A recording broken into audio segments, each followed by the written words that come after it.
إذا أردت الحديث عن تقاليد المغرب فلن تجد مقدمة تبدأها ولا خاتمة تكمل بها حديثك، لأن الأمر يتعلق ببلد ومجتمع مبادئه المحافظة على الأعراف، ونمط عيشه هو الأصالة المتجذرة في أعماق المجتمع المغربي، ليكون الشهر الفضيل أجمل صورة تصف لك مظاهر العادات والتقاليد في هذا البلد الجميل. فعلى غرار البلدان الإسلامية عندما يحل شهر رمضان عواشر مبروكة، أول كلمة يهنئ المغربي بها أهله وأصدقائه بقدوم ما يسمونه بسيدنا رمضان.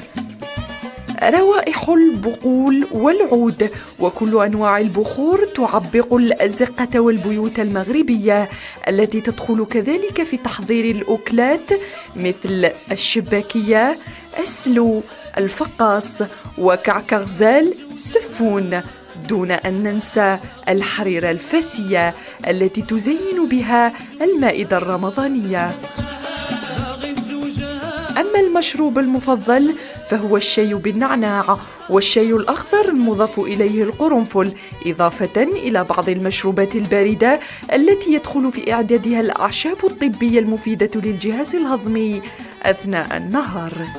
أما الجانب الديني يقبل المغاربة على تلاوة القرآن الكريم والذهاب إلى المساجد كسائر المسلمين لأداء صلاة التراويح، في حين تشهد الصحف والكتب الثقافية رواجا كبيرا في هذا الشهر، إذ يزداد أهل المغرب إقبالا على القراءة والاطلاع. عادات متنوعة لا تعد ولا تحصى تأخذك من شمال المملكة إلى جنوبها في رحلة أصيلة عنوانها المحافظة على التقاليد كأساس قومي للمجتمع المغربي.